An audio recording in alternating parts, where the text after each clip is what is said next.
Regista adlı bir konseptə başlayırıq. Böyle dəxilsiz qaydalar falan var. Amerikanın və kapitalizm oyunları falan var. Çevirəndə yenə də heç nə dəyişməyib. Braziliya Mərakeşdən danışaq biraz. Birinci hissə Mərakeş, ikinci hissə Braziliya. Braziliya 3-1-4-2 kimi bir əslində plan oynayır. Bu scanning deyilən anlayış nədir? Mərakeşin cizah müdafiəçiləri. O nədir elə? Yəni first touch dediyimiz o, yəni overlap, underlap dediyimiz şeyin, yəni təsvirini gördük. O ya o taktikanı reallaşdıra bilsəydilər effektiv olardı. Yəni. Hadi yapdıq. 5-3-2, 5-2-3, 4-4-2. Qaqpa soldadır da, qaqpa sol tərəf. Bax bundan çox danışmaq istəmirəm açığı. Açığı mən Yəni birinci tur mərkəzi görüşü İngiltərə Xorvatiya ilə deyə bilərik. Tuxelin özünün ən savaşı. Daha fərqli idi vəziyyət. Çünki sağlık. Çünki saat idi. Dedin Dosta- artıq dedin. Ya. Hər kəs salam. TikTok onlayndasınız. Dostlar, yeni konseptimizlə bir yerdəyik. Bugün Regista adlı bir konseptə başlayırıq. Burada daha çox futbolun texniki tərəflərinə yönlənəcəyik, fokuslanacağıq, daha çox analiz tərəflərinə, bəlkə də görmədiyimiz tərəflərə daha çox girməyə çalışacağıq və bu mövzuda təbii ki, bizə yeni komanda yoldaşımız Cəmil kömək olacaq. Cəmil, xoş gəlmisən. Necəsən? Xoş gördük, yaxşıyam. Burada olmaq çox xoşdur. Təşəkkür edirik ki, gəldin, qatıldın aramıza. Biraz texniki tərəflərə girəcəyik səndən. Əlbəttə ki, Dünya Kubokundan danışacağıq. Dünya Kubokunun artıq birinci turu yekunlaşdı. Bir neçə oyunumuz var, onlara fokuslanıb onlar haqqında danışacağıq. Amma bundan əvvəl nə etmək lazımdır? Bundan əvvəl abunə olmaq lazımdır, like etmək lazımdır, şərhlərə yazmaq lazımdır, bol-bol və dostlarınızla paylaşmaq lazımdır. Bunları sizdən xahiş edirik və başlayırıq oyunlara. Cəmil, necə keçir ümumiyyətlə Dünya Kuboku? Mənim tənqidlər bol olan bir Dünya Kubokudur. Belə dəxilsiz qaydalar falan var. Amerikanın və kapitalizm oyunları falan var. Necə təəssüratların birinci həftə ilə bağlı? Məncə sıxıcı keçir. Sənin də təxmin dediyin kimi. Yeni qaydalar. Yadıma dərhal bu təzə qaydalardan danışanda Şotlandiya oyunu düşdü. Robertsonun da epizodu var. Topu əlinə götürməzdən əvvəl sayır. Yəni çevirəndə yenə də heç nə dəyişməyib. Sadəcə nəsə qaydalar indi futbolu dəyişməyə çalışırlar. Bir də o ortada olan 2 dəqiqədən bir olan o su fasiləsi. O dəhşətdir. Dəhşət yorur. Dəhşət su fasiləsi yorur. Van Dijk'ın açıqlaması var bundan bağlı əslində. Ki məqsədlər bəllidir, əslində dayanmamalıdır. Həmin anda təzyiq edən komanda üçün əslində zərərlidir və s. Yəni məncə ümumilikdə ümid eləyirəm ki, 2-ci, 3-cü turdan daha yaxşı olacaq. Yəni elə ümid eləyirəm açığı. Mən artıq ümid eləmirəm açıq. Yəni çox belə bir gözləntim yoxdur. Bu Dünya Kuboku çox belə fərqli məqsədləri olan bir yerə getdi də. Bəlli idi əslində verildiyi ölkələrdən etibarən, amma yenə də biz futboldan uzaqlaşmamağa çalışaq, futbolun içində qalmağa çalışaq. Danışmağa başlayaq. Turnirin ilk maraqlı oyunu deyə biləcəyimiz Braziliya Mərakeşdən danışaq biraz. Saatı çox pis idi bu arada. Burada Amerika, Kanada, Meksika saatlarını qınayırıq. Yəni yuxusuz qalır gecələrimiz, amma dəyərdi dediyimiz ilk oyun Braziliya Mərakeş idi, yəqin ki. Məncə də. Burada bir dənə sualla başlamaq istəyirəm. Səncə Mərakeş çox güclü idi, yoxsa Braziliya çox zəif idi? Birinci hissə Mərakeş, ikinci hissə Braziliya. Okay. Hissələrə bölərəm. Onda indi başda texniki detallara girməyə. Deməli həqiqətən çox necə deyim, keyif aldım oyundan. Amma birinci hissə Mərakeşin qətiyyətli oyunundan keyif aldım. İkinci hissədə Braziliyanın Ancelotti'nin nəhayət ki Yamaddə son vaxtlar yadımdadır ki, heç bir o necə deyim, bir cavab törədə bilmirdi, düşünürəm ki. B planı quranmırdı. Eynən B planı yox idi və məsələn birinci hissə bitir, adam oyundakı problemi görməlidir də. Yəni Ancelotti dahi məşqçidir. Qaşını qaldırmalıdır da. Ayso qaşını qaldırıb bir şey eləməlidir. Amma eləmirdi. Mən dedim ki, yəni bu oyunun axırı yaxşı yerə getməyəcək deyəsən. Tam onu dedim ki, onda birinci hissədən başlayaq. Başla buyur. Deməli Braziliya oyuna necə başladı? Təbii ki, biz dedik ki, oyunun görünməyən tərəflərini danışacağıq. Yenə bura görüntülər qoyacağıq.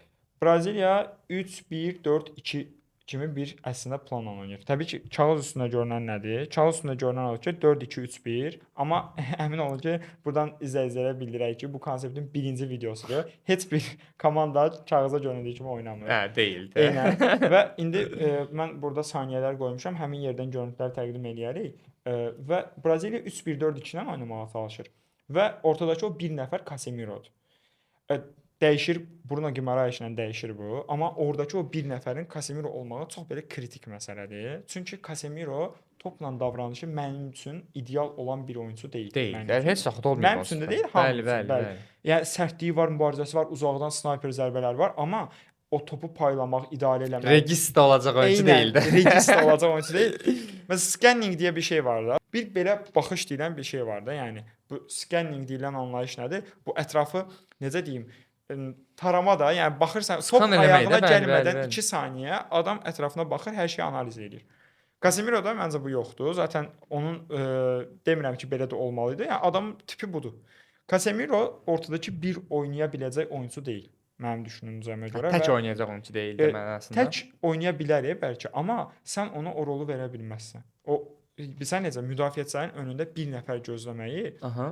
ona verə bilməzsən. Mən də burada deyirəm 3-1-4-2. Bu əslində 3-1-6 kimi deyilsin. 3-1-6. Çünki oradakı 6 nəfərin oyunçusunun hər zaman tez-tez dəyişir. Yer Nə dəyişir. olur? Eynən yer dəyişir. Bəzən o 3-1-5-1 olur. Bəzən 3-1-4-3 olur. Bəzən 3-1-3-3 olur düzülüş.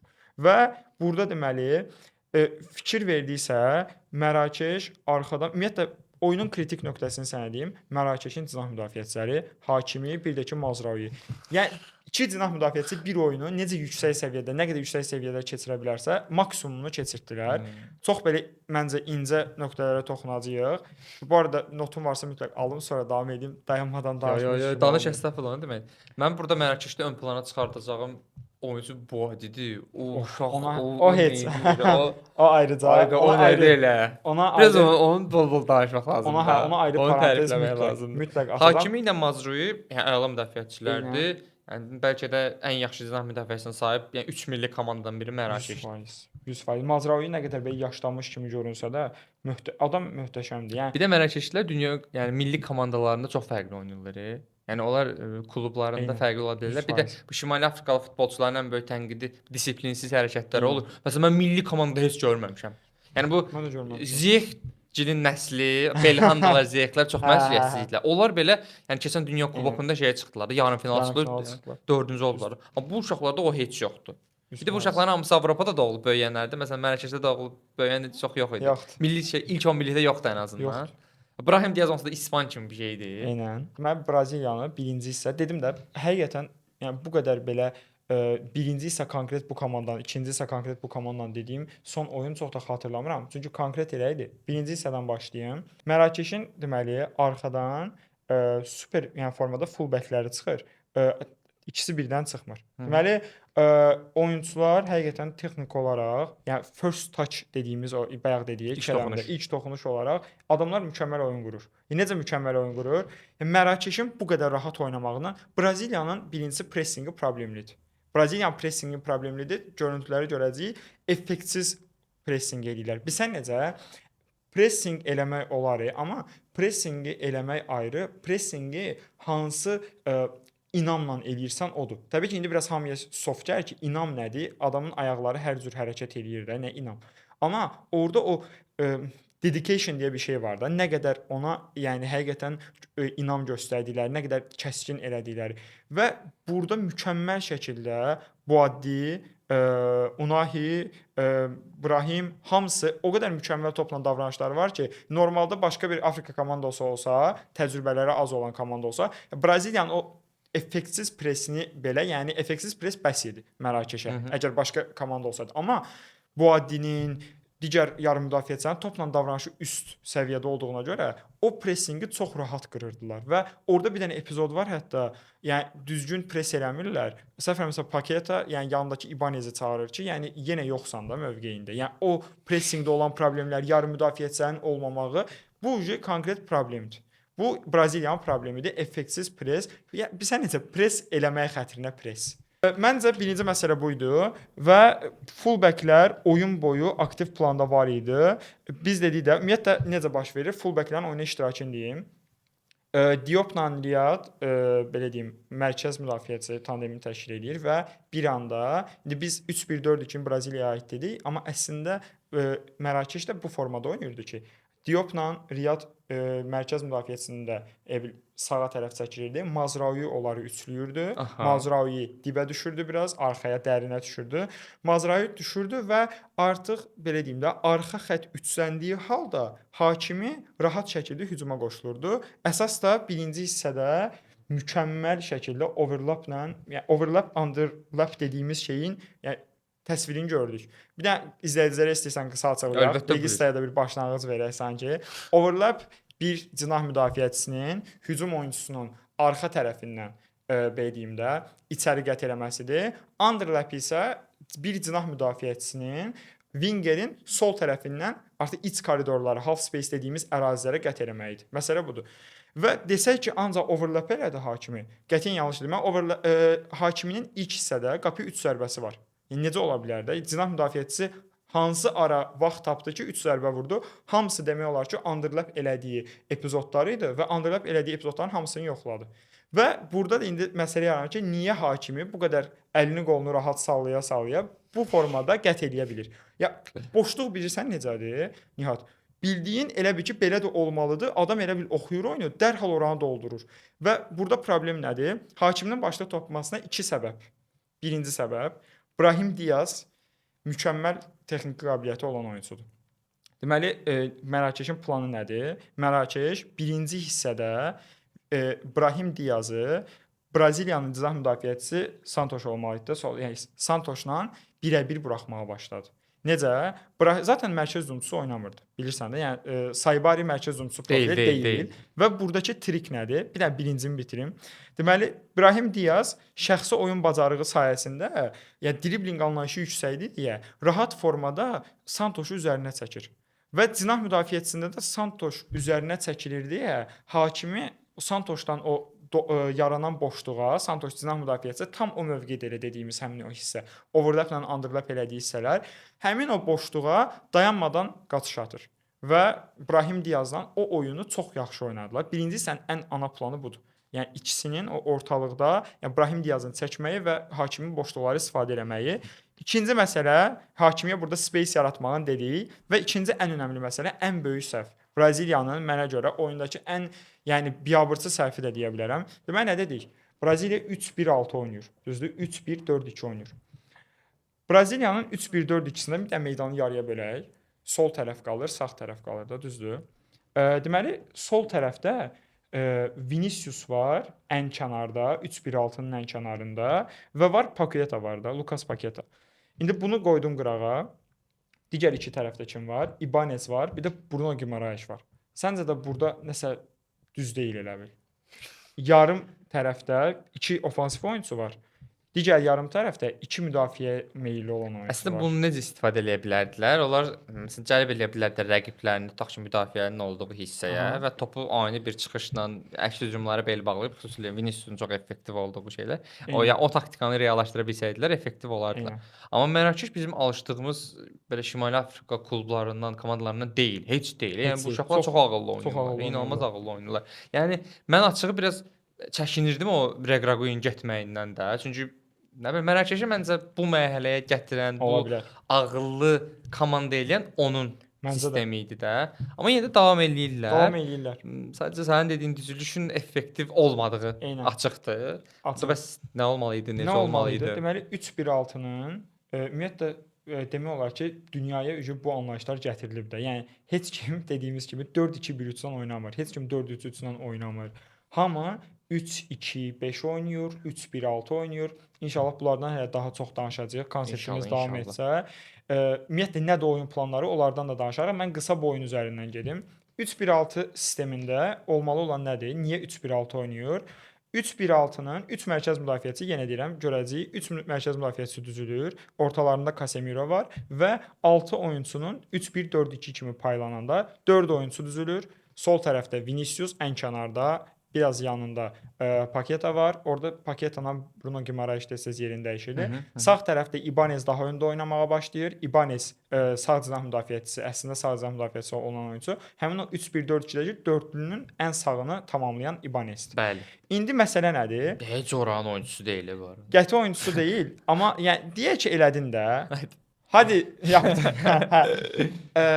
Söhbət nədir? Sən ikilini sağ tərəfi İbanezlə, yəni bir səniyinə Bruno Guimaraes daha müdafiə tərəfi yüksək olan oyunçudur. Paketa da daha hücum özəlliyi yuxarı olan oyunçudur. Bruno Mars təmizdir amma. Eynən, amma ən azından, yəni sol tərəfdə Viniciusla Paketa olmaq yerinə Viniciusun yanına Brunonu qoy, Guimaraesi. Sağ tərəfdə də Ibanesin yanına da, yəni qoy məsələn Paketanı, bir hücum özəlliyi, bir müdafiə özəlliyi deyib bir-birlərini tamamlasınlar. Bunu eləməli idilər, eləmədilər. Bu hissədə hakimi başladı oranı dağıtdı, tökdü. Vinicius Paketa. Adamların ikisi də hücum özəlliyi var. Adamlar demək olar ki, arxaya qayıtmır. Bir də Braziliyanın hücum qura bilməməyinin ən böyük səbəbi 3-1-6 dedik, 3-1-4-2 dedik. Hücum qura bilməməyinin ən önəmli səbəbi hücumsuz oynayan Mərakeş dayanmadan ortada Braziliyanı sayı olaraq başladı üstələməyə. Necə başladı? Saibari, mərkəz hücumçusu kimi görünən Saibari arxaya çəkilir. Sağ tərəfdə Unahi var. Ondan da daha sağ tərəfdə Aynaoui var, sol tərəfdə də Boadi var. Bax belə bir dənə kvadrat düzəltdilər. O kvadratın içində Braziliya həmişə 3 nəfər qaldı. Həmişə bütün yarım müdafiəni dəfələrlə oyun əvvəlində dayanmadan Braziliya top itirirdi. Oradakı o yarım müdafiəni elə mükəmməl çəkdi ki, Mərakeş. O yarım müdafiə, o dördlü kvadrat. Yəni bildiyin o kvadratın içində hamı batdı. Bütün Braziliyanın yarım müdafiəçiləri batdı. Və elə onun da səbəbi kimi orada artıq birinci qolda bir dənə, yəni əslində baxırsan ki, yəni iki müdafiəçi Marquinhosla, yəni Gabriel ikisi də final oynamış, Çempionlar Liqası finalı oynamış müdafiəçilərdir. Normalda olmamalıdır, amma təbii ki, arxada olan Saybarin zaten orada oynamağının səbəbi odur. O hiyləgər o qaçış var ya. İki müdafiəçi arasında hiyləgər qaçış bir anda. Niyə? Çünki yarım müdafiə üstələyir, dayanmadan Mərakeş yarım müdafiədə Braziliyanı əməli başlı döyürdü. Yəni o kvadratın içindən çıxmaq mümkün olmurdu. Sonsuz döngü kimi, yəni göstərəcəyi yerə. Bu formada əsas da məsələnin bu olduğunu düşünürəm. Birinci hissə barədə Mərakeşin oyunu barədə başqa nəsə demək istədiyim varsa alaq, sonra keçək. Mənim demək istədiyim şeylər ümumi əslində. Yəni burada Mərakeşin Braziliya məncə oyuna başlayanda elə düşündü ki, Mərakeşin müəyyən qədər canı var da. O bu oyununu 90 dəqiqə yaya bilməyəcək də. Amma onların o yediyi qol var. O bildiyim məncə şok nəticəsində yeyilən bir qol idi. Yəni onlar qəti gözləmirdilər ki, Mərakeş bu tip bir şey eləyəcək və yaxud da kvadratları davamlı eləyəcəklər. Ya da mən Gabriela Marquinhos çoxmu güvəndi, Saybarini. Ya Saybari bu Eredivisiya-da mükəmməl sezon keçirtdi də. Məsələn, mən Brahim Diazı açığı belə çox da bəyənmədim də. Yəni məsələn milli komandada həvəsli oynayır, nə falan oynayır, amma Brahim bundan daha artıqını eləməlidir. Daha artıq. Məncə eləməlidir bu arada, yəni. Məncə o anlıq pası Saybari çox super idi, amma yəni Saybari də əlbəttə ki Alissonun da səhvi oldu, bir tez çıxdı. Məsələn Gabriel biraz bir şeydə qaldı. Deyəsən finalda qaldı belə. Biraz qayıtsın, artıq qayıtsın. Məncə də. Yəni məncə əsas məsələ bu idi ki, yəni Mərakeşin gözləmirdilər bu qədər davamlı olacaqlarını. Bir də Boadiyə girəcəm. Biraz Boadiyyənin bir danışığı var deyə. Neyini bu uşaq? Boadi belə deyim də. Boadi zaten oyun qutaran kimi Liverpoolla dərhal Fabrizio Liverpoola linkini yazdı. Dedi ki, yəni belə bir şey var. Yəni inanılmaz deməyim hələ, çox tez olar, amma zaten Boadi, yəni Boadinin səhv eləmirəmsə Fabrizio yazmışdı ki, yəni Liverpoolla o menecerinin danışıqları yanvar ayından var. Yəni adam çox necə deyim, mən bura yəni bəzi şeyləri qoyarıq həqiqətən. Çox belə yəni adamın bir yarım müdafiəçi olaraq bütün özəlliklərindən yəni artıq sanki qabında var. Yəni çünki necə deyim, zaten yarım müdafiə dedim o kvadrat. O kvadratın ən önəmli rolu Boadi idi.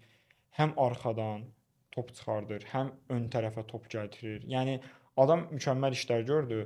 Orada yəni çox diqqət edilməli olan oyunçu özü üstəlik 18 yaşı var. Yəni bu yaşa görə bu belə olğunluq səviyyəsi çox həqiqətən məncə başqadır. Tək gözləməsin. Dedi indi zədələn. İkinci turda zədələndi. Yəni ümumiyyətlə Fransa liqası, yəni bu tip cavan oyunçular üçün çox belə cənnətdir də sanki. Bir şans da verirlər. Yəni daha bizim coğrafiyalara daha yaxın coğrafiyalar şey deyildi də, oyunçunu qorumağa anlayışı var da. Amma məsələn Fransa, Almaniya kimi liqalarda heç belə şeylərə baxmırlar da. Bir də bu uşaq yəni Lille komandasının yəni yaxşı elədiyi işlərdən biridir cavan oyunçuları yetişdirmək. İnanılmaz həqiqətən. Avropa futboluna yeni bir nə bilim bir almaz bir brilliant daha təqdim elədilər. Bildim oyunçu demək istəyirsən. Deyəcəm ki, hamısından biri. Hamısından təqdim elədilər. İkili mübarizə var, yəni progressiv pas var. Yəni həqiqətən inanılmaz oyunçudur. Məncə zaten dünya çempionatından sonra net şəkildə transfer eləyəcək deyə düşünürəm. Açığı inanılmaz, həqiqətən mükəmməl oynadı. Bu adiyə uğurlar arzulayırıq burada. O şey, keçən onda bu mübarizənin ikinci hissəsindən diqqət çəkən detallar və biraz Eyni. qeydlərindən aydınlat bizi, nələrə diqqət Ə, çəkir. deməli Braziliya birinci mənim o dediyim Casemiro məsələsi oldu. Casemiro məsələsində məncə Ancelotti fərqinə var ki, 3-1-4-2-nin o bir nəfərində Casemiro o oyunluq oyunçu deyildi. Deyil. Çünki kvadratın Aha. içində də Aha. dayanmadan bayaq dediyimiz o kvadratın içində qalır. Top paylaya bilmir. Dəfələrlə Bruno Guimaraes gəldi ora, nə bilim, o oldu, bu oldu, amma adam bacarmır. Dərhal Fabinho girdi oyuna. Nisbətən Fabinho da mükəmməl bir, yəni necə deyim də, deep lying Oyun playmaker qurucu deyil deyil, də, hə. playmaker deyil. Yəni o tipli 6 nömrə deyil yenə. Amma ən azından Casemiro'ya görə daha yaxşı top paylaya bilir. Birincisi Fabinho girdi oyuna və ən önəmli məsələlərdən biri. Deməli Ancelotti nə etdi? Nihat. Dedi ki, məsələ nə idi? Ən əsas. Mərakeş ortada sayı üstünlüyü yaradırdı. Həm də yəni bu bəlli idi ki, hər dəfə cinah müdafiəçilərini çıxardır, hər dəfə birini önə çıxardırdı Braziliya və 3-1-4-2-ni gah Santosla önü dörtləyirdi, gah Ibanezlə dörtləyirdi. Yəni burada dayanmadan bu rolu oynamağa çalışırdı. Yəni təqdir edirəm birincisi Ancelottin, çünki bu nə qədər Mərakeşin haqqını verdiysə, ikinci hissədə, yəni Braziliyanın da haqqını vermək lazımdır. Adamlar inanılmaz işlər elədi. Birincisi nə etdilər? Gördülər ki, alınmır. 3-1-4-2 deməli alınmır. Başladı Ancelotti 4 müdafiəçisini, 2 mərkəz müdafiəçisi, başladı cinah müdafiəçisini hər dəfə birini çıxardı, ilə birini üstlədirdi və s. Başladı 2 cinah müdafiəçisinin ikisini dərində saxlamağa. Və indi bu dəqiqələrdən göstərəcəyik. Və bir anda Braziliya tamam başqa oyun oynadı. 4, yəni 4 müdafiəçinin 4-ü də qalır və oyunçular gecikmədən, yəni pas paylayırlar öz aralarında. Səbəb nədir? Biz dedik ki, yarım müdafiədə 4 nəfər var. Yəni bayaq saydığımız Mərakeşin 4-lüyü var. Adamların yəni demək olar ki, hücumu yoxdur da. Yəni adamlar sırf o 4-lü ilə oynayır. Və Braziliya başladı cinahdakı o oyunçuları daha dərində, daha arxada saxlamağa. Həmin anda 4-lü müdafiədə Brahim məcbur olur ki, Santos tərəfə pressing eləsin. Cinahları bəlkə qarışdıra bilərəm. Artıq o 4-lü danışdığımız o kvadratdan bir nəfər sanki əksilir. Bir nəfərinə baş verir. Həmin o bir nəfər düşür qabağa. Adam yəni əvvəl-axır pressing eləməlidir də, daha dərində gözləyir. Braziliya bunu eləyir. Brahim qabağa çıxdı və yaxud da İbanezə gəldi top. İbanez tərəfdə olan oyunçu kim idisə, o başladı ona pressing eləməyə və sağ öndə məcbur dediyim kimi full backlərə presə getdilər. Həmin o back oyunçularına dayanmadan presə getdilər ki, yəni bu artıq yəni birə-biri şansını qaldırır. Niyə qaldırır? Sənə deyim. Deməli, normalda nədir? Sağ tərəfdə necə oynayırdı əvvəl? Oyunun bir dənə ortalama mövqelərinə baxsan, oyun o qədər cinahları yıxılıb ki, aləm dəyib bir-birinə. Vinicius var, yanında Paketa var, yanında orada Santos var, orada Brahim var, orada Hakimi var. Yəni bildiyin qarma-qarışıq da bozbaş. Yəni burada neynəməlisən? Ya burada eləməli olan ən düzgün şey elədi. Deməli Santos qabaqdaydı. Orada bir oyunçu çox idi da. Santosu arxaya çəkdi. Santos arxaya çəkildi deyə daha dərində qaldı deyə. Yenə maksimum sadə sözlərlə izah edeyim. Artıq o qarma-qarışıqlıqda olan Brahim başladı ona artıq məcbur pressing eləməyə. Nə baş verdi? Viniciusun o xalqələr yaradacağı hissədə iki oyuncu əksildi. Yəni məsələ Braziliyanı təbii ki, əks etmə deyil, amma məcburdur. Mərakeşini oradan əks etməyə məcburdur ki, Viniciusa orada boş ərazi yaransın. Və artıq Braziliyanın istədiyi oyun tərzi onda da başladı. Çünki ikinci hissədə gördüyündə Mərakeş demək olar oyun oynamadı. Nə oynadısa birinci hissədə oynadı. Çox danışdım. Okey, bu Braziliya Mərakeşin bu detallı analiz üçün sizə təşəkkür edirik. Belə dəqiqə-dəqiqə not alırıq da biz maça baxanda. Gecə olmasına baxmayaraq belə diqqətli şəkildə istəyirik. Belə keyfiyyətli şəkildə sizlərə maraqlı şeyləri təqdim eləyək. Bəlkə də görmədiyimiz şeyləri məsələn biz həm özümüz görürük, həm başqalarına çatdırmağa çalışırıq ki, maraqlı bir şey ortaya çıxsın. Hər halda yəni Braziliyanın da Mərakeşin də növbəti mərhələyə adlayacağını düşünürəm. Biraz belə məntiqli baxsaq, böyük ehtimal daha böyük challenge-larla növbəti mərhələlərdə qarşılaşacaqlar. Və sizin fikriniz necədir dostlar? Yəni bu Braziliyanın, Mərakeşin hara qədər irəliləyə biləcəyini düşünürsüz? Bu barədə fikirlərinizi gözləyirik. İndi növbəti maraqlı oyunumuza keçirik. Burada Hollandiya və Yaponiya arasındakı oyundan danışacağıq. Bu da çox əla oyun oldu, amma biz bu oyuna keçməzdən qabaq sizə bir xatırlatma etməliyəm ki, bu kanala abunə olmaq lazımdır, bəyənmək lazımdır, rəy yazmaq lazımdır ki, həm başqalarının da qabağına çıxsın, həm də bizə dəstək olmuş olun. Bunu indi elədiyiniz üçün təşəkkür edirəm. İndi biz davam edirik. Okay. Hollandiya, Yaponiyada yəni belə məncə bu qrupun elə ən maraqlı gözlənilən oyunlarından biri idi. Bəlkə də ən birincisi idi. Hər turnirə Yaponiya şey kimi gəlir. Underdog kimi gəlir də. Belə gizlin favoritlər ya da qabağa gedə biləcək bir şey. Məncə bu il doğrulacaqlar onu. Yəni elə başladılar. Mən bu dəfə underdog görmürəm yəni. Doğrudan. İndi bunu analiz edəndən sonra məncə daha yaxşı görəcəyik. Adamlar mükəmməl oynayırlar, bilirsən. Həqiqətən çox ağıllı oynayırlar. Yəni tək problemləri oyunçuların o qədər də wow olmamağıdır. Amma o oyunçular o qədər əllərindən gələni eləyirlər ki, o planı işlətmək üçün. O şey var ya, sanki çarxların hamısı bir yerdə ancaq nəsə eləyə bilər də, biri qırılsa nəsə olacaq. Ancaq o çarxları hərəkət etdirmək üçün belə itdirirlər dayanmadan. Başa düşürsən? Söhbət olur. Nə olacaq? Yəni o biri qrup oyunlarında təbii ki, İsveçrənin oyunu. Yaponiya, Hollandiyanın maçında Yaponiya mənə düzülüşü biraz qəribə gəldi. Məsələn, eyni anda məsələn Nakamura ilə Maeda ikisi də belə kağız üstündə cinah oyunçulardı. Amma məsələn Nakamura daha müdafiəyə yönümlü idi. Amma ikisi də belə yan-yana idilər ya oyun içində. Yəni o half space-ləri tap-tap doldururdular. Nə bilim o Ritsu Doğanla Kubo ikisi də hücuma meylli oyunçulardı, amma yan-yana yenə Ueda zaten əla mövsüm keçirdi Eredivisiyada. Nədir sən diqqətimi çəkən bura detallar nələr oldu bu oyunda? Toxunacağam. Tam yəni nöqtə atışı.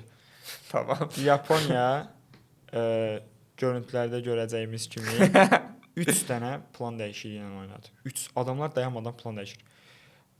Səhv xatırlamıram. Yes, 5-3-2, 5-2-3, 4-4-2. Yəni baxırsan ki, necə ola bilər? Yəni sanki bayaq dedim də, sistem tıkır-tıkır işləməlidir də. Onların anlayışı odur. Tək çox üzüldüyüm nöqtə odur ki, adamların bir dənə Kubo var. Kuboda tam o deyil.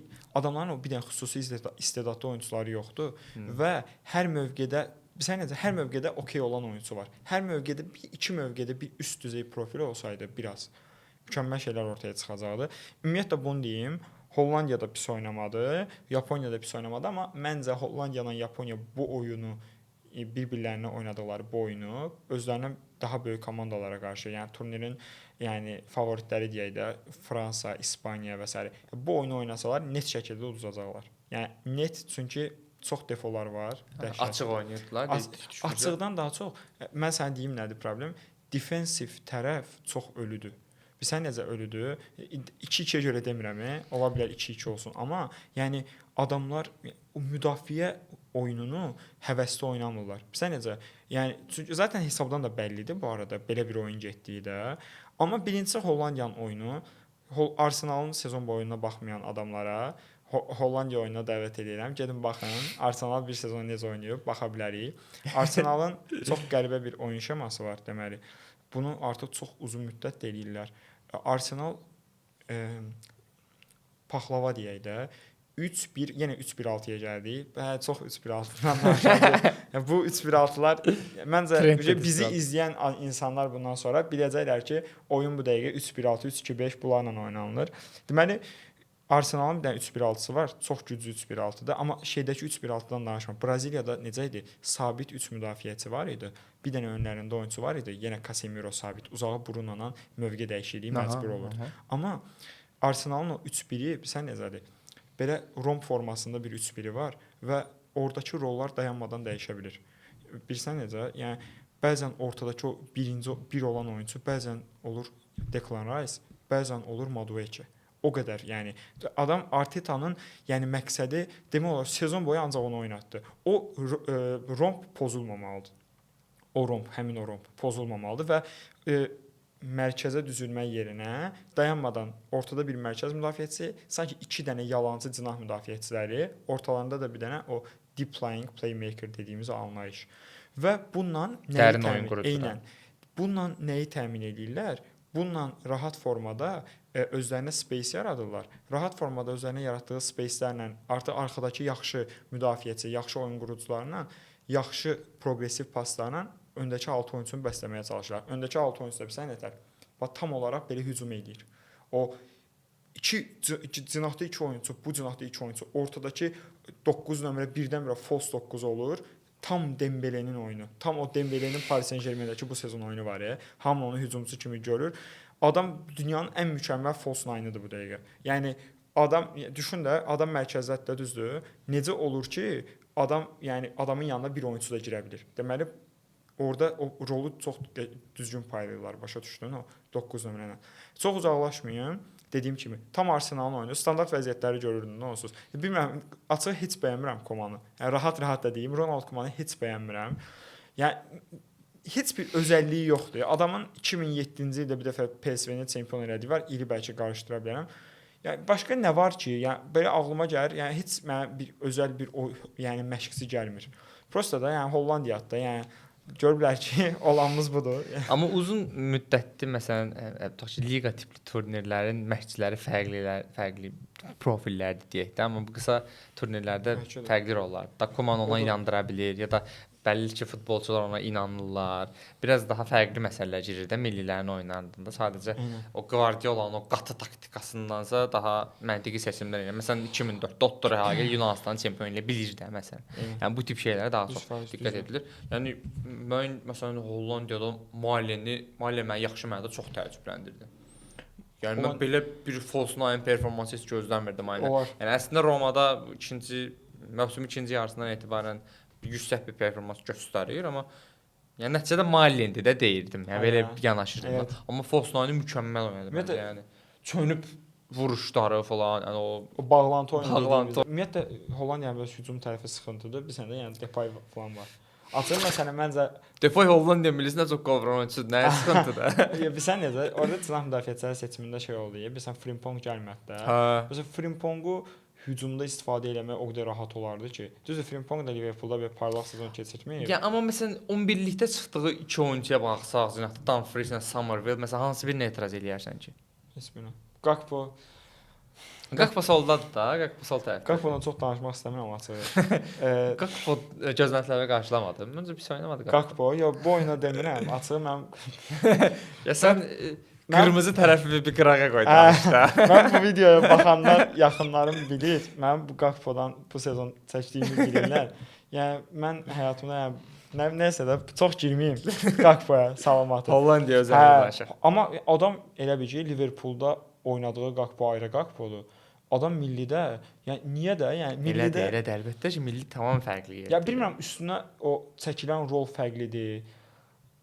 Nəzərə alsaq ki, Liverpool məşqçisi də çox ideal rollar çəkə bilmirdi son sezonda. Ona görə hardasa ola bilər. İndi danışaq bu Hollandiyanın nəyi düz, nəyi səhv elədiyini təxminən. Məncə Hollandiya ümumiyyətlə çox da güclü oynamadı. Güclü elədiyi tərəflərə gəldi. Mən Yaponiyaya bir ayrı parantez açım ki, bu Yaponiyanın dayanmadan üstdən plan dəyişməyi, yəni bilsən necə oynayırdılar? 5-3-2 və bir anda oyun tam belə 5-3-2 formasına getdiyi anda bir anda öndə daha sıx pressing lazım olanda 5-2-3 oyunçuların yeri dəyişir, amma əsla oyun planı dəyişmir. Oyunçular dəyişir, plan dəyişir, baxırsan ki, oyun planı dəyişmir. Yəni bunu məncə bu sistemi qurmaq həqiqətən ideal bir sistemdir. Və burada 4-4-2 nə vaxt olurdu? Hollandiya başlayırdı. Deməli birinci hissədə Hollandiya başladı oyunu biraz cinahlara yönəltməyə. Bilirsən də orada ümumiyyətlə mən 3-1 dedim bu arada. 3-1 ilə oynadılar. Amma Hollandiya bir Arsenal təbii ki olmadığına görə, yəqin ki orada özlərinin bir toxunuşları var da. O 3-1 olan o sxem tez-tez dağılırdı. Necə dağılırdı? Yaxşı mənada, yəni pis mənada dağılmırdı, amma özləri yəni onu dörtlü formaya dağıdırdılar və başlayırdılar oyun oynamağa. Amma çox ağıllı bir həmlə var idi Yaponiyadan. Nədir? Öndə pres eləmirdilər. Nə vaxt ki Hollandiya mərkəzi keçirdi, mərkəz xəttini keçirdi. Yaponiya başladı aqressiv qarşılamağa. Elə bir ki mərkəz xəttinə qədər sanki o yola verdi pres, elə belə də yəni xal xəttinin qalmasın. O ki yarım müdafiə xəttini, o mərkəz xəttini keçirdi. Ondan sonra artıq sanki Yaponiya ayılırdı ki, vəsə bizim işimiz indi başlayır. Bilirsən niyə? Çünki Yaponiyanın başqa bir seçeneği yox idi. Yəni o kənarlarda olan oyunçuların heç biri belə müdafiə instinkti olan oyunçular deyillər də. Yəni onlar onu keçilməməli idilər də. Keçilsə çox böyük darmadağınlara səbəb ola bilər də. Xüsusilə o sürətli oyunçuları falan. Yəni o De Jong'un o qəşəng oyun quruculuğu, Reindersin o dağıdıcılıq mübarizəsi, Gakpo'nun mövsüm içində bəyənməsən də Hollandiya forması ilə fərqli performansı başqa şeylər nəticə ola bilər də. Məncə buna görə idi bu qədər pressinq yüksək olması. Eynən. Burada deməli not eləməli olduğumuz önəmli şeylərdən biri Hollandiya oyuna başlayandan biraz sonra ilk qolu tapdı, amma yəni orada məsələ şey idi də, o ilk qolu tapmaqdan daha çox o yəni zaten standart vəziyyətdən gəlib də qol. Standart vəziyyət bilirsən nədir? Standart vəziyyət oyun şemasının sıfırlandığı and. Həmin anda oyun sıfırlanır. Yəni o anda standart vəziyyətdən gələn qol təbii ki, standart vəziyyət taktikası ola bilər. Bəli, Amma yəni onu deyəcək. heç bir yəni o oyun planı içərisindəki bir şeydən danışmağa əl vermir. Başa düşdün? Yəni bu məncə oyun yəni standart vəziyyət tam olaraq oyunun sıfırdan başladığı and. Biz nə deyirik? Sekans deyə bir şey var da. Ya sekans dediyimiz şey nədir? Ya sequence deyirlər. Biz Anlar deyək də, an deyək. Top rəqibə keçdiyi anda, top səndədir. Sekans nədir? Top rəqibə keçdiyi anda təzə sekans başlayır. Və o build-up dediyimiz şey, build-up'ı da qısa açıqlayaq. Build-up bir komandanın sıfırdan etibarən oyunu necə qurduğu. Oyunu necə qurur, build-up'ı necə işləyir. Ümumiyyətlə build-up deyilən şey bütün futbol terminləri məncə yığılmış formasında çox önəmli bir anlayışdır build-up. Hollandiya build-up'a oturmağa çalışır. İlk başda o 3-1-dən eləməyə çalışdı və bir anda komanda yavaş-yavaş başladı fərqli bir plan oynatmağa və ad üstündə olan 2 pivotla oynayır. Defensive pivotdan söhbət gedir. De Jong bir də Gravenberch. Gravenberch bilsən də mükəmməl sezon keçirdi. Hətta deyərdim ki, çempionluq sezonu daha möhtəşəm idi. Son sezon da yəni məncə o xarab olan Liverpool komandasında ən belə parlayanlardan idi məncə. Mən 2 pivotla oynayır arxada. De Jong yəni düzülüş budur ki, De Jong oynayır, Gravo oynayır, ortalarında Tijani oynayır. Tijani Reinders. Bu planı bir anda tamamilə belə başqa cür istifadə etməyə başladı və çox xoşuma gəldi. Zaten Gravenberch'in o 2 assist eləməyi də yəni əbəs elə deyil. Bir anda adamlar 4-2-1-3-ü boş verib 4-1-2-3 oynadılar. 4-1-2-3 də yəni zaten o artan rəqəmlərdən də görsən də pilləkən kimi. 4-1-2-3-də bir anda Dumfries'in əsla ofansif özəlliklərini istifadə eləməməyə çalışdı. Niyə bilmirəm? Defensdə bəlkə çox boşluq buraxacağını düşündü. Ola bilsin onun qabağındakı oynayan 2 dənə hücuma meylli oyunçu var. Onların müdafiə arxasına qaçışlarından qorxurdu. Çox həqiqətən düzgün nöqtədir. Məncə də elədi. O 4-1-2-3-ü çox yaxşı işləməyə başladı. Yenə half space-ində izləyəcək deyəcək ki, nə qədər half space deyərlər, amma futbol deməli. Yəni futbol iç koridor deyə fərqli olsun. İç dəhliz deyə. Hə, iç dəhliz deyə. İç dəhlizi o Gravenberchlə Tijani başladı həmin iç dəhlizləri full şəkildə doldurmağa. Amma bu hissəni bir dənə Yaponiyaya da çox belə önəmli parantez açacağam. Hələlik bunu deyim. Artıq oraları yaxşı işləməyə başladılar. Çünki yaxşı ərazi tapmağa başladılar. Yenə də burada problem isə nədir? Yaponiya hamı bildiyini eləsə də iki komanda da defensiv olaraq o qədər həvəsli deyildi defens oynamağa. Yəni ortada bir məncə taktiki savaş gedirdi və çox oxşar idi oyunları. Məncə Yaponiyanın yəni elə bir seçimi yoxdur deyə müdafiə yönümlü oynaya bilmir. Amma Hollandiyada bu seçimlər var da. Yəni Hollandiyanın bunu belə deyim, buna üstünlük verməsi daha böyük bir xəbərdir. Məncə də. Yəni Yaponiyanın sanki başqa ehtimalı yoxdur. Yəni ona görə bunu oynamaq məcburiyyətindədir. Yəni düzdür, Moriyasu orada yəni uzun illərdir davamlılıq şəkildə işləyir. Nə bilim, yəni buralara qədər gətirib artıq alışdırdı da bizi Yaponiyada. Yaponiya sadəcə şeylə xəbər olmur da, artıq soyunma otağını təmiz buraxıb getdilər, xəbər olmur artıq. Yəni üzərində danışılmalı olduğu bir oyun qruplarda məsələ odur. Amma bu müdafiəni boş vermişdik. Sən deyirsən ki, bu növbəti oyunlarda baş ağrı ola bilər. Amma bu sadəcə özündən daha güclü komandalara qarşı ola bilər. Yəni biz artıq bu turnirdə gördük də ki, yəni bu əks hücumları Curaçao da eləyə bilər, Cape Verde də eləyə bilər, Avstraliya da eləyə bilər. Yəni sadəcə böyük klublarla mı baş ağrı ola bilər, yoxsa qrupdakı növbəti oyunlarda da problem yarada bilərmi bu klublar? Məncə, yəni mən çox maraqlı Yaponiya-İsveç oyunu. Çox maraqlı ki, necə olacaq. Yəni hətta top 3-ə qoyaram bu da qrup oyunlarından. Yaponiyanın ki bu oyununu gördüm. İsveç də rahat qələbə qazandı. Zaten rəqibi asan idi, amma yəni o 4-4-2-yə Yaponiya necə mənə maraqlıdır. O Gökeriçlə Isak o duellosuna necə mənə maraqlıdır. 4-4-2-yə bilsən niyə keçdi Yaponiya? 1-2 dənə anda keçdi. Mənə baş verdi. Yaponiya Hollandiya başladı. Sağ tərəfdə Somerville-lə Dumfries istifadə elədiyi tərəfdə başladı oyunçu çoxaltmağa. Dumfries dərinə gəlirdi, cinah tərəfdən dərinə. Somerville oradan artıq içə qət eləməyə başlayırdı və bir anda Yaponiya müdafiəsi 4-4-2-yə dağıldı. Səbəb də o idi ki, artıq 4-4-2-nin sağa dağılmış versiyası. Çünki Somerville-lə orada həmin hissədə şey oynayır. Somerville-lə Dumfries oynayır. İkisinin də dribling qabiliyyəti yəni yüksəkdir. Yəni atıb qaça biləcək oyunçulardır da. Oranın qarşısını almaq üçün başladılar onların qabağına xətt çəkməyə 4-4-2-nə. Və bir də çox belə maraqlı məsələlərdən biri, çox oyunun ən kritik nöqtəsini sənə deyim. Kamada, bir də De Jong. Mütləq şəkildə qoyacağıq o görüntüləri. Kamada ilə De Jong bildiyin ikisi də Kamada mərkəz müdafiəçisi oynayıb oyun boyu. Yəni sən bunu ortalama mövqelərdən də görəcəyik. De Jong başladı mərkəz müdafiəsinin Van Dijk-la Van Dijk idi səhv edirəm. Van Dijk-la Van de Ven arasını doldurmağa başladı. Və amma o qədər, yəni mən De Jongu Barselonada bir ara o aldığı maaşa görə falan tənqid olundu. De Jong çox belə üst profil bir oyunçudur. Çox üst profil bir 6 nömrədir məncə. Bilirsən necə? Bu oyuna bax bir dənə. Bu oyunda o aranı elə gözəl doldurdu ki, Yaponiya artıq o iç koridor deyirəm, həmin hissədə başladı əziyyət çəkməyə. De Jong çünki o oyun anlayışına çox yaxşı oynayırdı. Yəni De Jong ora müdafiəni mükəmməl tamamladı və De Jongdan daha önəmli, De Jong ən azından bilir ki, eləyir də. Yəni Kamada yəni bu oyunun mənə görə oyunçusu Kamadadır. Yəni qol vurmağına görə demirəm, əsla. Yəni qol vurmasa da Kamadadır. Yəni Daichi Kamada, yəni mən şokdayam. Baxıram oyuna. Deməli Kamada mərkəz müdafiəsi necə baş verir? Normalda yarım müdafiənin solundadır. Bir anda nə baş verir? Üçlü kimi görünən müdafiəçilərdən müdafiənin Ito bir anda başlayır nisbətən cinaha tərəf düşməyə. Əsl adı bu arada fullback deyil ha, yəni Ito. Yəni, deyil. Onun fullback rol oynamırdı onsuz. Oynamırdı. Bir anda Ito nə vaxt ki biraz yəni cinaha çəkilirdi, Kamada başladı oyun qurmağa müdafiədən. Əməli başlaydı bildiyin, yəni biri var ki topu çıxarda bilmirlər. Bir epizodda gələr, eləyər bunu da. Yəni mən burada ortalama epizodlara baxıram da, yəni bu epizodlarda niyə Kamadanın məsələn ikinci hissədə əməlli başda arxada görünür? Bu artıq o sənin bayaq dediyim o 5-3-2, 5-2-3 var. Onun artıq təməlini Kamada arxadan qurmağa başladı. Kamada bu oyunu oynamağa başladı. Yaradıcılığından əziyyət çəkən Yaponiya başladı Hollandiyanın o Gravenberglə dediyi ki, Tijani boşluqları doldurur da. Amma artıq zaten pressing də eləmirlər öndə də. Başladılar dayanmadan həmin o Gravanın Tijani önə çıxanda onlardan o yaranan o ortadakı half space-lər var ya, öz tərəflərində olan. Başladılar o space-lərdən istifadə etməyə. Mən də çox qəşəng istifadə elədilər. Orada epizodları da zaten birinci qol idi da səhv eləmirəmsə, zaten oradakı o qaçış var ya, o önə qaçış. Zaten o bir half space örnəyi idi.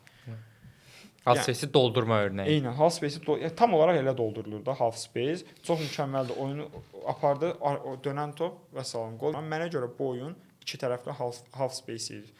Yəni iki komandada, yəni bir tərəf Gravanla, Tijani ilə, digər tərəfdə sanki onlardan yaranan o defona inanıb başladılar artıq oraları işləməyə.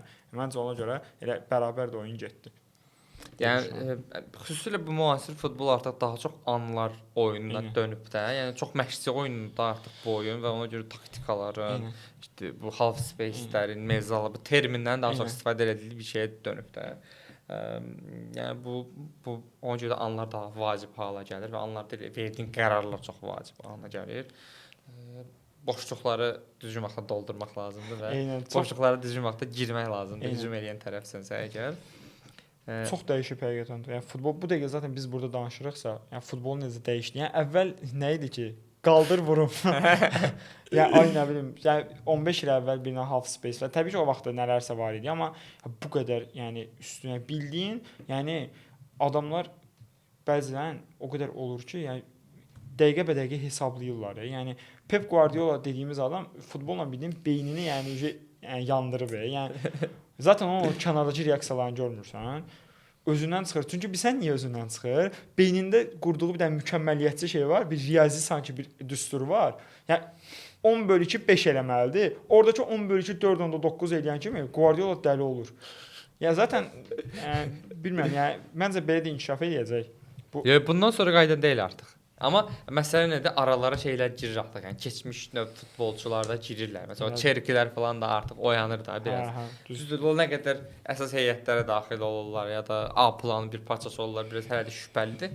Amma biraz onlara dönüş də var.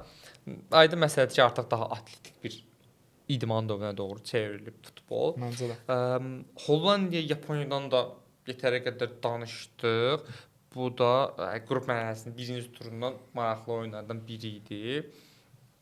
İndi isə keçək belə ən belə fresh oyunlara, ən fresh baxdığımız oyuna keçək. İngiltərə və Xorvatiyadan danışmalıyıq. Yəni birinci turun mərkəzi görüşü İngiltərə Xorvatiya Məncə deyə də. bilərik. Oyun da Okey. onu göstərdi bizə. Tam bir Tuchel savaşı. Tuchel. Tuchelin özünün özünə savaşı. O Məncə Tuchel dərəcədə. əla məşqçidir. Əla məşqçidir. TikTok-un izləyiciləri də bilir, mən Chelsea adına keçirəm. Yəni mənim ona belə naşükür eləmək kimi bir şansım da yoxdur. Biz Çempion Liqası qazandırıb illər sonra. Məsələn Tucheli bəyənməyən tərəfdən danışasan deyəsən. Mən? Hə. Yox, əksinə. Mən əla məşqçidir yox. bir sarkastik bir sual verdim sanki. Mükəmməl. Həqiqətən İngiltərəni, yəni Southgate-dən sonra başına gələ biləcək ən mükəmməl şey ola bilər. Southgate-in haqqını çox yersiz də. Yaxşı, olsun Nə elə bilim. olsun. Yəni haqqını yemirik, amma nə bilim, yəni Mən bilirsən nə deyim, milli komandalar özəlində mən məsələn yaxşı bir oyun gözləmirəm. Mən milli komandalar özəlində nəticə gözləyirəm. Bu adam səni finala çıxartdı da, yəni Dünya Kubokunda yarım finala gəlmək artıq bir uğurdur da. Yəni Avropa çempionatında finala gəlmək bir uğurdur da. Yəni burada məsələn Tuchel tutaq ki Dünya Kubokunda 4-də 1-ə çıxsa, bu artıq uğursuz. Yəni bu adam Southgate-dən daha pisdir əslində. Kağız üstündə çıxır. Eynən. Amma oyun olaraq daha yaxşıdır deyə bilirik də. Yəni xüsusilə tənqid olundu. Bir neçə ulduzlu milli komandaya çağırmadı. Amma yenə də dünənki Sistem oyunda işləyir. artıq gördük ki, hə, sistem işləyir. məntiqi tərəfi var. Eynən. İngiltərə Xorvatiya oyununa keçməzdən qabaq belə bir şey qeyd etmək istəyirəm. Sanki məsələn bu komandaların 4 il qabaqki görüşündə daha fərqli idi vəziyyət. Çünki sağlıq. Çünki saat idi.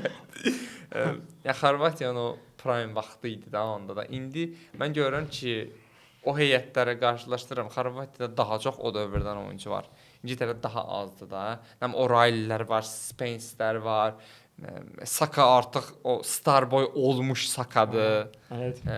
Amma Xorvatiyada yenə də Modric var, yenə də Perisic var. Yəni yenə Amma də ilərinin məhiyyətinə və yəni yaşlanmış starlardır da. Bir də Modricin o penal eləməsi falan biraz. Hələ də Zlatko Dalic var.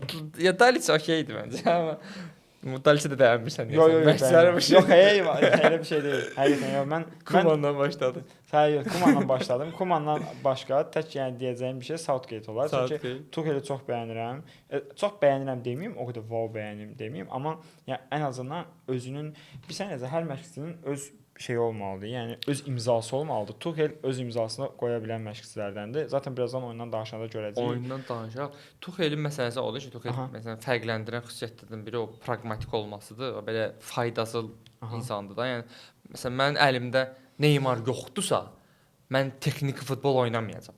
Yəni bu adam ondadır. Yəni bu adam bir başına bir şey ilişdirir ki, yox mənim oyunum budur. Yəni bu şəkildə getmir də. Məntiqli davran. Əlindəki ingrediyentlərlə bir yemək hazırlamağa çalışır da belə deyək. Sən demişsən, hər şeyin yerini bilir. Başa düşdün? Necə oynanmalıdır bilir və öz necə deyim, mən çox sevirəm sən necə məşqçiləri.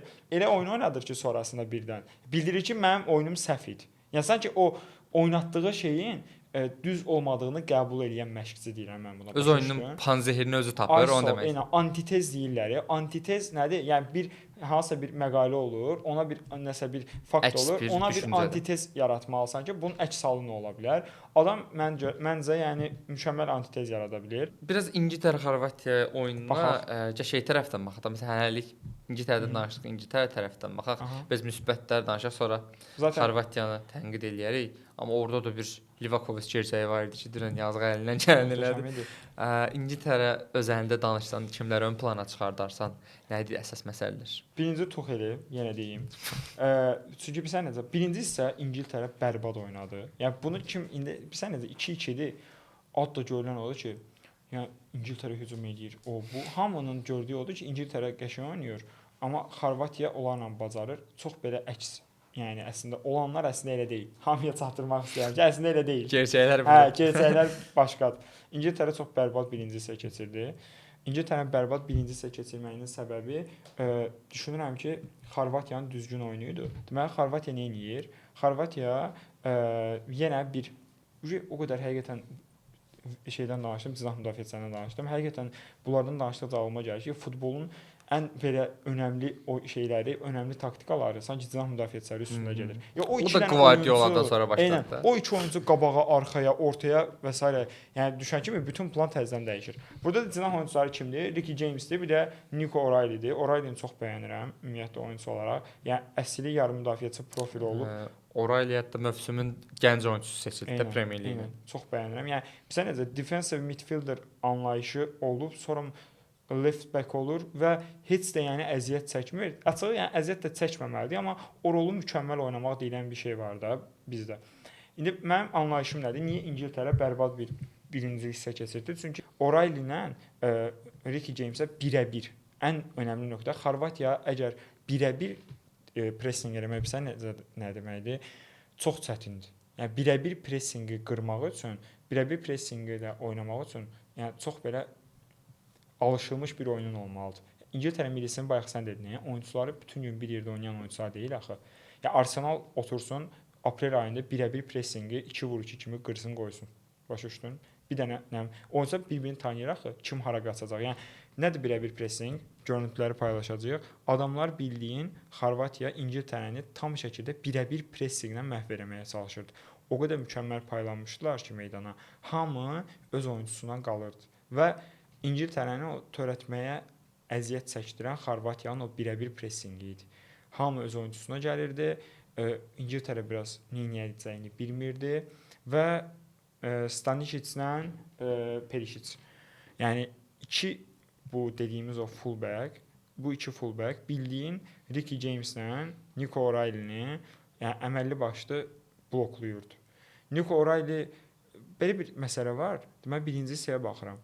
Declan Rice, bir də Nico O'Reilly'yə baxıram. Declan Rice'ın atdığı pasları görsək, Declan Rice'ın da ancaq necə deyim, arxa tərəfə və nisbətən daha belə yaxına paslar. Nico O'Reilly isə üzü zaten solda deyə, üzü sağa tərəfə oynamalıdır. Amma Nico O'Reilly belə ancaq əlində olan tək şey diaqonal düz paslarla oynamağıdır. Və burada artıq bir epizod yaratmaq problemi başlayır ki, adamlar şans yarada bilmirlər. O hissədə nə başladı? Xorvatiya birə-bir pressinqindən də əlavə başladı oyunçularını belə deyim, mərkəz müdafiəçilərini də biraz belə önə sanki belə mövqeləndirdi. Orada da artıq Xorvatiya istədiyi formada birə-bir pressinqlərə başladı. İndi sonra nə oldu? Sonra və İngiltərə bunu qıra bilmədi. Sonra nə baş verdi ikinci hissədə? Birinci sən bu qədər tez keçsin, çünki Xorvatiya yaxşı oynadı həqiqətən. O yenə Yaponiyada dediyimiz o planına sadiq qalmaq üzrə çox yaxşı oynadılar. İkinci hissədə nə başladı? İkinci hissədə yenə Tuchel öz planını sanki yırtdı atdı, cırdı atdı, təzə bir plan qurdu və inanılmaz həqiqətən. Yəni mən çox belə mükəmməl idi də plan. Plan o qədər mükəmməl işlədi ki, deməli bir anda dördlü müdafiə kimi görünən, önündə 2 oyunçu ilə pivot və s. bir anda komanda döndü 2-3-5-ə. Necə 2-3-5-ə döndü özdə? Mərkəz müdafiəçi yerində olar heç. Ricky James'lə Nico O'Reilly bayaqdan niyə əziyyət çəkirdilər? Perisic-lə Stanisic dayanmadan onlara birə-bir pressingdə oynayırdılar. Və başladı Nico O'Reilly ilə Ricky James'i, zaten ortalama epizodlara baxsaq, başladı daha ortaya çəkməyə. Hər iki oyuncu, həm Nico, həm də Ricky James başladı ortada oynamağa. Nisbətən ortada, təbii ki, yarım müdafiədən danışmırıq. Artıq öz mövqelərini ortaladılar. Öz mövqelərini ortalamaqları da az kimi, artıq Declan Rice'ın çox yaxşı belə deyim, oyun qurmasına səbəb oldular. Çünki aralarında qalan Elliot Anderson məncə çox yaxşı sezon keçirmişdi zaten Elliot. Yəni eynən. Ya o da o üçlü yarım müdafiə xəttinin 2-3-5-in üçün ortasını çox ideal oynadı və bir anda sən nə baş verdi? Stanisic-lə Perisic dayanmadan birə-bir oynayırdılar, düzdür? Hamısı belə oynayır. Məcburdular axı. Adamların oyunçusu kimdir? Biri Nico O'Reilly'dir, bir də Ricky James'dir. Onlar yarım müdafiə çəkdi baxı. Məcburdular ki, onların o çəkildiyi yarım müdafiəyə qaçsınlar. Başa düşdün? Artıq nə baş verir? Mövqeyə söykənmək yerinə yavaş-yavaş nə baş verir? Yarım müdafiəçilər oyunçularının önünə gedirlər. Həmin anda Nico O'Reilly ilə Ricky James artıq yarım müdafiədədir deyə öndəki Bellingham sağa, Declan Rice biraz hələ də defensiv özəlliyini saxlayaraq sola düşür.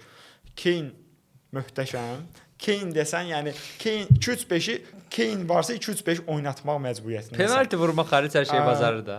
Yəni mükəmməl adamdır. Yəni mükəmməl adam. Yəni başqa bir şey tapa bilmirəm. Yəni o 2-3-5-in o ortasındakı 5 o ortasındakı oyunçu o önəmli oyunçudur ki, və o önəmli oyunçuna bu qədər mükəmməl düppədüz profil tapmaq, yəni çox, yəni məncə İngiltərə çox şanslıdır bu mövzuda. 2-3-5 oynatmağa başladı və Tuchel'in mənə görə əvvəlki illərindən də məşhur üçbucağı. Deməli, üçbucağı əməlli başlı adam o qədər mükəmməl üçbucağı qurdu ki, deməli sol tərəfdə Nico O'Reilly zaten biraz yarım müdafiəyə çəkilmişdi.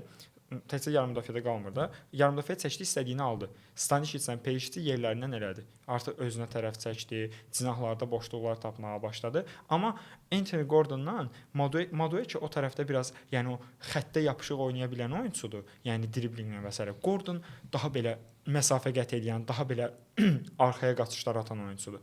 Və başladı həmin o qaçışları atmaq olaraq Gordon tərəfə yönəlmədi. Zaten Gordon var idi. Bellingham'a sağ tərəfdə Madueke'nin o birə-bir oynadığı epizodlarda başladı Bellingham'ı istifadə etməyə. Və ortaya nə çıxdı? 2 dənə mükəmməl üçbucaq. Üçbucağın sol tərəfində Nico O'Reilly, Anthony Gordon və Declan Rice. Sağ tərəfdəki üçbucaqda Ricky James, Madueke və Jude Bellingham.